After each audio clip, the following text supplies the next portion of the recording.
Bonjour, alors aujourd'hui, petit changement, on va être un peu sur AutoCAD et on va continuer, alors je ferai certainement d'autres vidéos sur les blocs paramétriques, alors même si celle-ci c'est la première que je réalise, il y en aura certainement d'autres, si c'est le cas je vous mettrai une petite fiche là en haut pour aller visiter les autres vidéos sur les blocs paramétriques et celle-ci va être un peu plus complexe que celle que je ferai plus tard. J'ai envie de dessiner une fenêtre. D'accord, une fenêtre qui fait, donc je vais commencer par faire un rectangle qui fait 1 mètre de haut par 1 mètre 15 de large. Alors les fenêtres en général c'est 1 mètre ou 1 mètre 20 de haut. Donc là j'ai fait 1 mètre et c'est 1 mètre 15, 1 mètre 25, 1 mètre 35. Je suis parti sur 1 mètre 15. Et donc là j'aimerais faire une fenêtre qui puisse prendre les valeurs 1 mètre 15, 1 mètre 25, 1 mètre 35 en largeur. Et j'aimerais lui dessiner un petit store avec un petit store qu'on puisse dérouler. D'accord. Ça va nous permettre de voir dans les fonctions paramétriques les étirements, les déplacements, mais aussi des réseaux. Alors c'est parti, j'ai déjà fait mon rectangle, on voit que j'ai pas les poignées là parce que j'en ai déjà créé un bloc, j'ai plus qu'à aller éditer le bloc. Alors pour éditer le bloc, il y a trois façons. Ici j'ai le menu, j'ai l'onglet éditeur de bloc. Je pourrais faire clic droit sur mon bloc, éditeur de bloc. Ou autrement, tout simplement, quand je fais un double clic, je vois mon bloc ici, je fais OK, j'arrive dans son éditeur. Alors là, ce que je vais faire d'entrée, c'est que pour pouvoir bien dessiner, je vais me faire deux rectangles pour faire mes fenêtres. Et à vrai dire, je vais me supprimer mon grand rectangle, il ne me sert plus à rien. Il risque de m'embêter par la suite. Ça sert à rien que j'ai trop de formes à étirer. On essaie d'aller au plus simple. Comme je dis toujours, le sportif intelligent évite l'effort inutile. D'accord. Au plus on est feignant sur AutoCAD, au plus on sera productif. Donc là, dans un premier temps, je vais lui mettre un paramètre de largeur à ma fenêtre. Je vais finir de la dessiner, puis je fais un paramètre de largeur. Je vais mettre, allez, à 6 cm. Hop. Je fais mes menuiseries. Ouais, je vais faire ça. Je vais faire la première lamelle de mon store qui arriverait en haut là.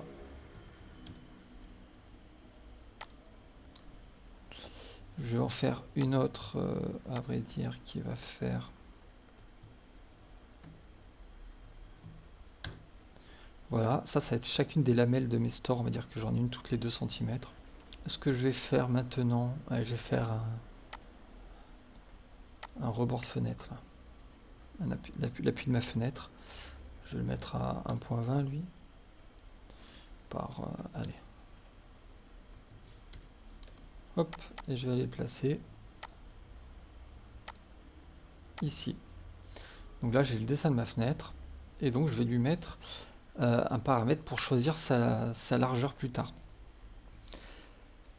Il y aurait deux façons de faire cela. Alors je vais vous montrer les deux pour qu'on voit bien la différence.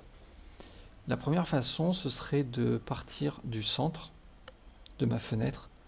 Et quand j'ai une poignée qui part à droite, ça rendit la fenêtre de droite sur la droite. Ça rendirait tout ça vers la droite, tout ça vers la gauche, de la même distance. C'est-à-dire que si j'agrandis ma fenêtre, si je veux qu'elle soit 10 cm plus grande, l'ensemble des deux vantaux, d'accord. Si je veux que ma fenêtre soit 10 cm plus grande, il faut que chacun des rectangles là grandisse de 5 cm chacun de leur côté. D'accord. Alors ça, ce serait le plus simple à faire, à vrai dire. Et sinon, si je mettais le point ici, sans partir du centre, c'est-à-dire faire un linéaire, je vais commencer par ça, pour après faire l'autre. Si je mets un linéaire ici, on va voir que c'est un peu plus complexe. Sur cette distance là, si je veux faire grandir ma fenêtre, il va falloir que je fasse une action. Alors déjà, je sais combien je veux que ma fenêtre mesure. Alors type de distance ici, je vais dire que je veux une liste. Donc je vais aller dans les paramètres de ma distance, dans les propriétés. Liste de valeurs, j'en ai plusieurs. Donc pour moi il fait 1.15 et j'ai dit que je voulais que ça fasse 1.25, 1.35. Ok. Il m'a rajouté donc là tous les 10 cm un petit trait. 1.15, 1.25, 1.35. Ça serait mes largeurs de fenêtre. Donc maintenant que j'ai mis ce paramètre de distance, d'accord, pour que ma fenêtre fasse 1m15, 1m25, 1m35, il va falloir que je fasse plusieurs actions. La première, c'est que cet élément, donc le rebord de ma fenêtre, et l'élément qui est là, le store, il faut qu'il s'étire d'autant de distance que distance 1. Il faut que cette fenêtre se déplace de la droite d'autant de distance que distance 1, mais qu'elle grandisse de la moitié de la distance et que celle-ci grandisse également de la moitié de la distance. Puisque si chacune grandit de la moitié, ben, la somme totale des deux fera ma distance.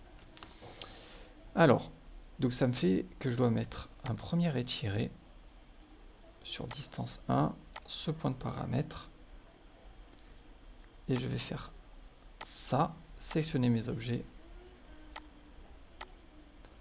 entrer.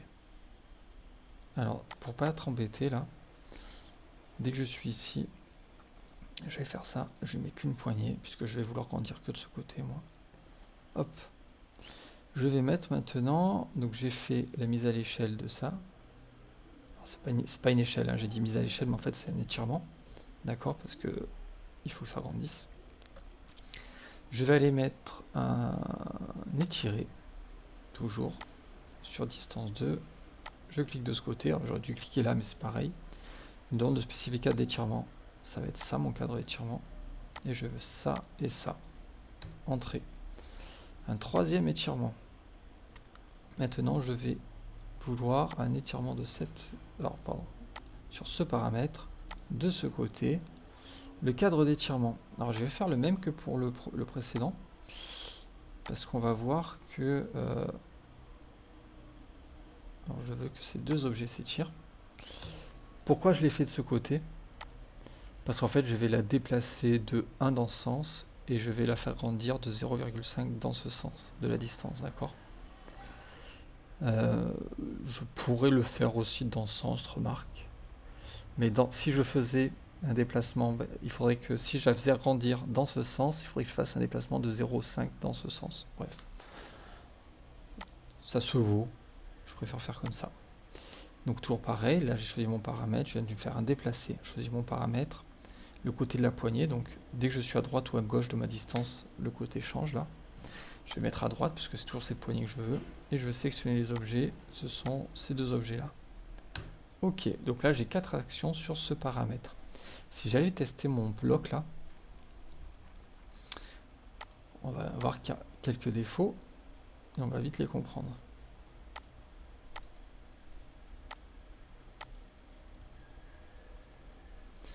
Celle-ci est devenue trop grande. D'accord, elle dépasse la moitié de ma forme. C'est normal. Je ne vais pas régler sa distance de décalage. Pour le moment, donc, elle prend la valeur de décalage de ce que je fais là. Pareil, elle s'est étirée sur la droite. Son menton gauche, ici, s'est étiré sur la droite de la valeur de cette distance. Après, pour le rebord de la fenêtre et les stores, ça fonctionne bien. Je vais faire le testeur de bloc. Et donc, ce qui se passe, c'est que quand je fais mon étirement de ça, il s'étire trop. Je vais dans ses propriétés. Et donc là, dans le variateur de distance, je vais mettre 0,5. Par contre, je vais mettre aucun décalage. Maintenant, je vais regarder lui. Pareil, je veux qu'il grandisse que la moitié. Donc 0,5. Et par contre, là, je vais lui mettre un décalage d'angle. Donc si quand je vais à droite, je veux que ça s'agrandisse vers la gauche, et ben, c'est à 180 degrés de ma direction. Donc je mets 180 et c'est bon. Si je vais tester mon bloc,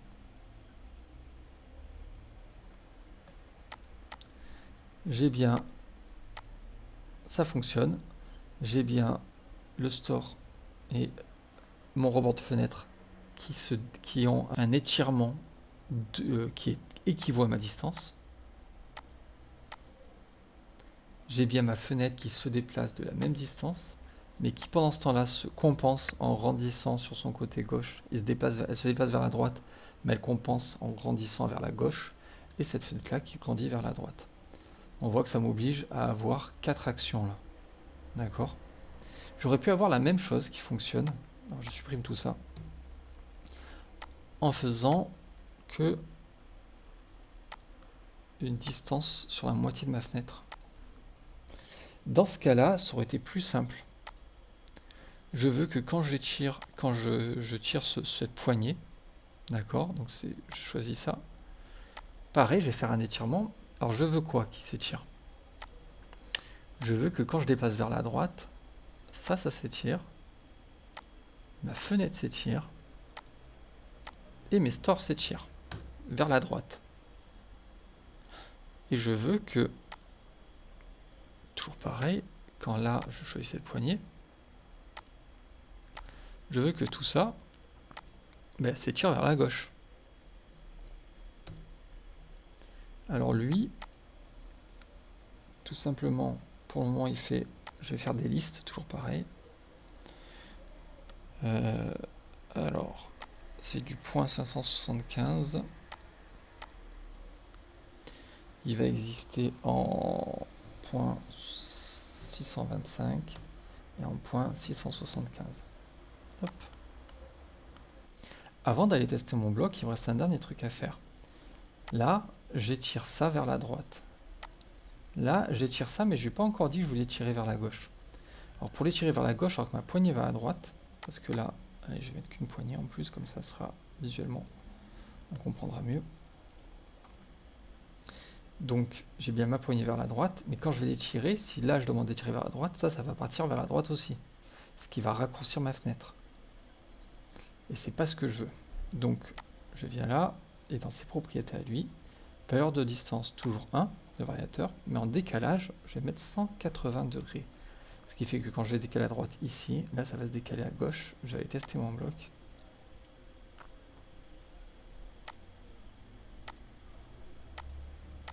Et ça fonctionne.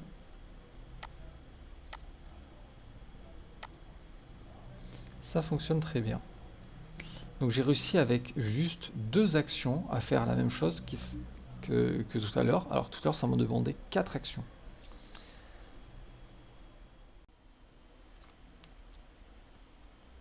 Alors maintenant que ma fenêtre peut grandir en largeur, selon les 3 tailles normées là, je vais faire en sorte que mon store se baisse. Alors pour que ce soit plus facile, j'avais dessiné mon store comme ça pour qu'on voit la fenêtre. Mais ce qui va être normalement la taille de l'imposte, c'est 1 mètre de haut. Donc là j'ai mon store qui est au-dessus de ma fenêtre, ce qui n'est pas normal. Ce que je vais faire, c'est que je vais prendre mon store et la baisser là. Et donc je vais prendre ces éléments là. Et comme ça ils sont comme s'ils étaient masqués par le store. Hop. Alors, je vais mettre un paramètre linéaire. Et mon paramètre linéaire, il fait cette taille, c'est-à-dire 2 cm. Alors je vais mettre à partir d'ici, je vais faire 0.02. Alors j'aurais pu le mettre là et le déplacer ensuite. Alors, pour pas qu'il m'embête, je vais mettre qu'une poignée directement. Je vais dans ses propriétés. Et je lui mets qu'une poignée. C'est la deuxième que j'ai placée par défaut qui reste. Parce que je suis parti d'en haut vers le bas, il comprend que je vais certainement vouloir faire une poignée vers le bas. Donc, cette poignée là, alors je peux la déplacer encore, hein, je pourrais la mettre comme ça reviendrait au même. Pourquoi j'ai pris 2 cm? Tout simplement parce que quand j'ai fermé mon store, chacune des lamelles là va faire 2 cm. Je vais appliquer un réseau pour cette lamelle. Et si par défaut je prends une distance plus longue, eh ben, il va essayer de me répercuter la lamelle aux endroits qu'il peut dans cette distance. Donc je prends la distance minimum, à savoir celle du réseau que je vais appliquer. Pour ce paramètre là, il va me falloir 3 actions. D'accord? Ces deux là vont s'étirer, tous les points qui sont dans le cadre là, le cadre vert et qui appartiennent à ces 2 fenêtres, vont s'étirer vers le bas. Ça va se déplacer pour fermer mon store. Et ça donc va y avoir un réseau. Je préviens de suite, il va y avoir une petite erreur arrivée en bas. C'est-à-dire, je fais l'exemple ici, si ça, je le déplace, je l'étire, ça va faire ça. Et donc fatalement, on va avoir ce truc en bas, mais je vais pouvoir le masquer avec un paramètre de visibilité. Je montre ça juste après. Donc j'ai ma distance ici. Je vais lui mettre une première action qui serait un étiré. Alors sur ce paramètre, c'est bien ici. C'est son, tout ça. Et là, je vais tout sélectionner là. C'est-à-dire que même ça qui était censé se déplacer, je vais le sélectionner tout simplement parce que ça me fait une étape en moins. En effet, si j'étire ces 4 points là, de cette forme vers le bas, c'est comme si je la déplaçais vers le bas. Donc voilà, je fais entrer. Je vais mettre maintenant un deuxième paramètre, qui est une deuxième action qui est réseau, toujours sur le même paramètre. Je sélectionne l'objet, je fais entrer. Il me demande la distance entre, comme chacune de mes lamelles va faire 0,02 mètres, c'est-à-dire 2 cm. Ça va être ma distance de décalage. Donc là, sur cette distance, je veux que ça puisse descendre jusqu'en bas. Et donc sa distance là, c'est-à-dire ça fait ma fenêtre d'1 mètre moins les 6 cm de ça. Donc ça fait 94 cm. Alors je vais aller lui mettre une incrémentation de 0,02. Et là, je m'étais trompé en fait. J'ai fait un test à 0,92. Là, je le fais à 0,94. Là, ça va fonctionner.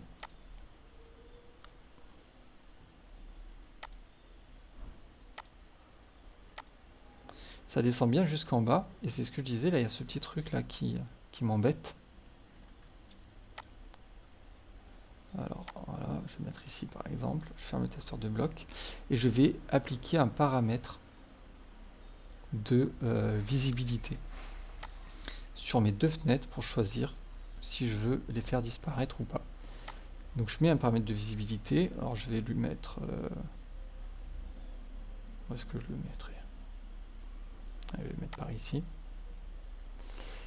Et donc là, ça m'a ouvert ça là. C'était grisé tout à l'heure, maintenant on le voit. État visibilité 0. Ce que je vais faire, là, je vais cliquer sur les états de visibilité. Et je vais en faire... Alors je vais renommer lui. Et je vais faire... fenêtre. Et je vais en faire un deuxième. Et je vais faire 100, sans les fenêtres. Donc là, du coup, maintenant j'ai le 100 et j'ai fenêtre qui apparaissent ici. Et je vais pouvoir choisir avec ça lesquels disparaissent ou non. Donc je vais mettre sur fenêtre. Et je vais dire que tout ça là, eh ben, ça reste apparent. Ça les affiche. Par contre, je vais me mettre, quand je mets le 100, je vais cliquer là-dessus et je vais dire que ça disparaît. Et donc quand je suis 100, je l'ai pas. Quand j'ai les fenêtres, elles y sont. Du coup, là, si je ferme mon éditeur de bloc, j'enregistre, je pense bien enregistrer. J'ai bien mon bloc de fenêtre, mon store qui se ferme. Je vais juste faire 100 pour qu'on voit plus ça. Et en plus, ma fenêtre existe en 3 formats. Alors, hop. En 3 formats normés. Je peux ouvrir le store autant que je veux. Alors si je fais ça, je raffiche mes fenêtres. Et elles suivent bien l'ouverture jusqu'en haut. Et je pourrais aller coller ma fenêtre sur toutes mes façades. Et pour varier un peu les plaisirs, en mettre des plus ou moins ouvertes. Voilà. J'ai bien mon bloc fenêtre avec le store qui s'agrandit. La fenêtre qui peut s'élargir. Et le store fonctionne toujours. Je peux choisir d'enlever mes fenêtres si j'amène ça jusqu'en bas.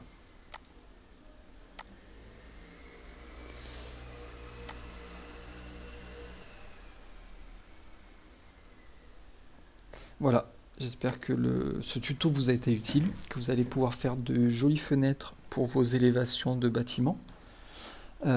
Totalement paramétriques, que ce soit en largeur ou pour le coup du store. N'hésitez pas à jeter un coup d'œil aux autres vidéos, à liker celle-ci, ça pourra aider. Il n'y a pas beaucoup de tutos AutoCAD sur le paramétrique en vidéo sur YouTube. Donc j'imagine que ça pourrait aider d'autres personnes si celle-ci est mieux référencée grâce à vos likes. Et puis il me reste plus qu'à vous dire à bientôt pour une prochaine vidéo. Et comme promis, je dédicace celle-ci à Fouad et Valérie, qui ont été mes élèves avec qui j'ai pas mal partagé sur le paramétrique et qui étaient super sympas. Du coup, bah, Fouad, Valérie, cette vidéo, je vous la dédicace et j'espère vous revoir bientôt. Ciao, ciao.